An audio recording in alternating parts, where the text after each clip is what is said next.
Hey guys, I want to talk to you about the engine of the race truck. So as you can see, there is a big void under the cab, which is normally where the engine is. So we actually push the coolers and all the intercooler oil coolers back. This is to funnel the air into the front to cool everything as much as possible. This means that we have to move the engine further back, and we'll show you where we mount the engine now.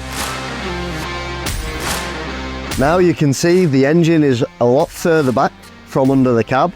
This has 3, maybe 4 major factors why we do it like this. The first major point is so we can funnel the air through the coolers. The second point is to move the weight more central to the truck. This helps with the handling and also with the performance of the whole truck in general. So the actual engine itself weighs around 1,000 kilos. So obviously this is a lot further back for this reason. Also, this position helps us to change the engine if we have an issue with the engine. So as a team of only 3 people, we can change this engine in 1 hour 20 minutes. This includes removing the gearbox and putting a new engine in, obviously. So the engine itself develops 1,200 horsepower, 6,000 newton meters of torque, and the biggest visible difference is this massive turbo that we have fitted to it. This engine is developed by MAN in-house, so we don't do any development on the engine itself from the team, but the engine is supplied to us from MAN. We have a full service package and also a mechanical package as well, so we will work together to make sure that this engine lasts. Normally this engine will last a complete season.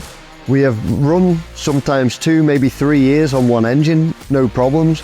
Obviously sometimes they do fail, but that's life, you can't ever foresee it happening. Truck racing is a very green sport. So we run a 100% HVO diesel, which is a green fuel.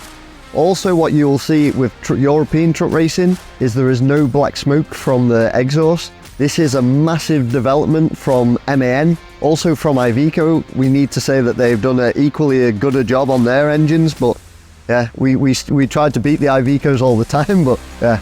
But to get this amount of horsepower out of this engine and have no black smoke, it's unbelievable. So absolutely top class job from the engine manufacturers in the sport. This also helps with the image of the sport to be cleaner and to progress it.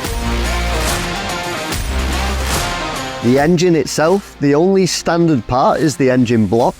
Everything else comes from maybe a marine's side. So this engine in a standard truck develops 460 horsepower. A marine engine with the same block has 800 horsepower because it has the infinite cooling. This engine with 1,200 horsepower, it has some visible differences, obviously the turbo being the main difference. Also the injectors and the pistons inside are different. Also it has a race motorsport oil sump on the bottom. This is to lower the engine as much as possible because we don't want the weight high up.